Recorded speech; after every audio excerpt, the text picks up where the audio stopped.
ನಾವು ಅಂದುಕೊಂಡ ಕೆಲಸ ಪೂರ್ತಿಯಾಗಲು ನಾವು ಆ ಕೆಲಸವನ್ನು ಫಾಲೋ ಮಾಡಬೇಕು. ಆದರೆ ನಮಗೆ ಆ ಕೆಲಸ ಶುರು ಮಾಡುವಾಗ ಇರುವ ಉತ್ಸಾಹ ಮುಂದೆ ಕಡಿಮೆಯಾಗಲು 4 ಕಾರಣಗಳಿವೆ. ಅವುಗಳನ್ನು ನಾವು ನಮ್ಮ ದೇಹಕ್ಕೆ ಹೋಲಿಸಬಹುದು. 1. ಫೋಕಸ್. ಇದು ನಮ್ಮ ತಲೆಯ ಭಾಗ ಇದ್ದಂತೆ. ನಮ್ಮ ತಲೆ ಎತ್ತಿ ಒಂದೇ ಗುರಿಯ ಕಡೆಗೆ ಕೆಲಸ ಮಾಡುವುದೇ ನಮ್ಮನ್ನು ಫೋಕಸ್ ಆಗಿಸುತ್ತದೆ. ದಾರಿಯಲ್ಲಿ ಒಂದು ಡಿಸ್ಟ್ರಾಕ್ಷನ್ ಗೋಡೆ ಇರಬಹುದು, ಆದರೆ ನಾವು ಆ ಕಡೆ ನೋಡದೆ ನಮ್ಮ ಗುರಿಯ ಕಡೆ ನೋಡಬೇಕು. 2. Self discipline. ಇದು ನಮ್ಮ ಬೆನ್ನಿನ ಸ್ಪೈನಲ್ ಕಾರ್ಡ್ ಇದ್ದಂತೆ.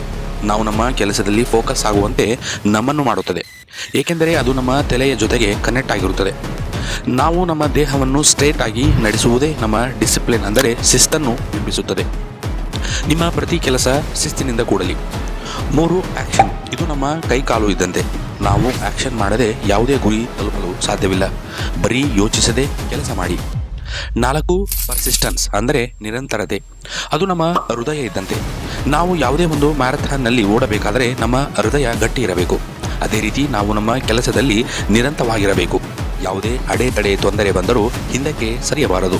ಈ 4 ಅಂಶಗಳನ್ನು ಫಾಲೋ ಮಾಡಿ ನಾವು ಅಂದುಕೊಂಡ ಕೆಲಸ ಪೂರ್ತಿ ಮಾಡಬೇಕು.